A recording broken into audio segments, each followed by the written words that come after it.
Ha? Benim burada kalmam senin en mi meşhur? Ne oldu yine sen ayar oldun bir şeylere? Gül ama gül. Gül. So now, silk is obtained from cocoons like this.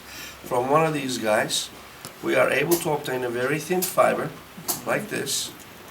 And we're able to obtain that thin fiber without breaking it.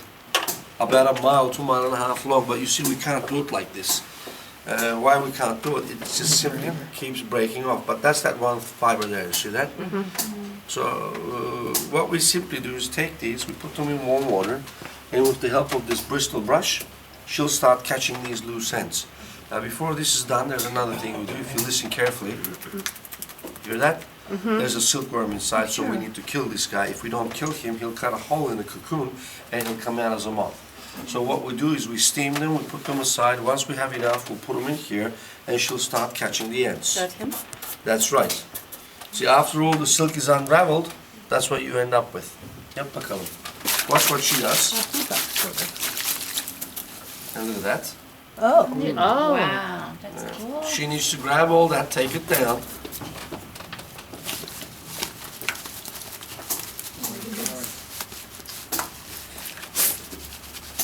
Wow. Yep. Wet, dry. And that's what you end up with. You see that? My goodness. Now all those fibers need to be joined, so what she's going to do, she's going to grab them, put them through there and around there.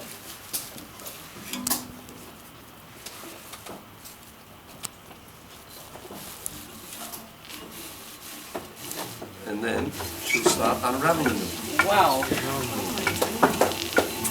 Yeah, that's amazing. See what's happening? Oh,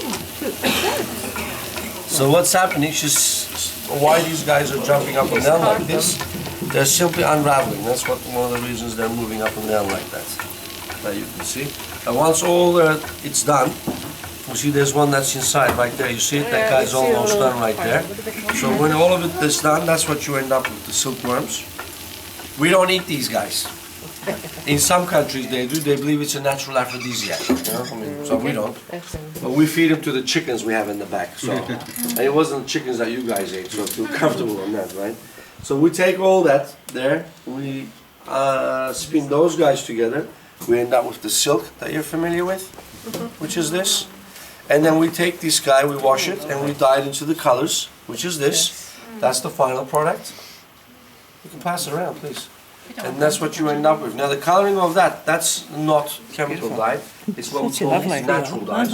Oh, actually, it's not natural dyes. It's chemical dyes.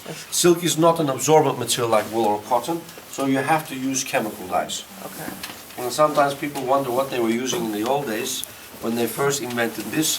They couldn't use natural dyes, so they were using minerals. Minerals are the base element of chemicals anyway. Oh, okay. So you all know that, right? Stone, yeah. Yeah, like stones and rocks and everything. I'm not boring you guys, am I? No, it's fascinating. Do you have any questions on this? Minerals are natural too. Yeah, that's Animal, right. vegetable, mineral. Well, mineral, nowadays it's called But it's not chemical. petroleum based. Yeah, well, the ones that are being dyed nowadays, yes, they have liquid acids. Now, in the old days, you didn't have liquid acids. In the old days, to make it more watery, and you needed the acid, what you would do is you would urinate into that bowl where you'd have the crush powder. So if you're making a bundle of dyes, you know, there you are. It's not sort of like that. That's what I think of it as. That's natural. Yep, that's natural too. I suppose you could say it that way. Okay, now, I'll do this. We'll go inside, we'll sit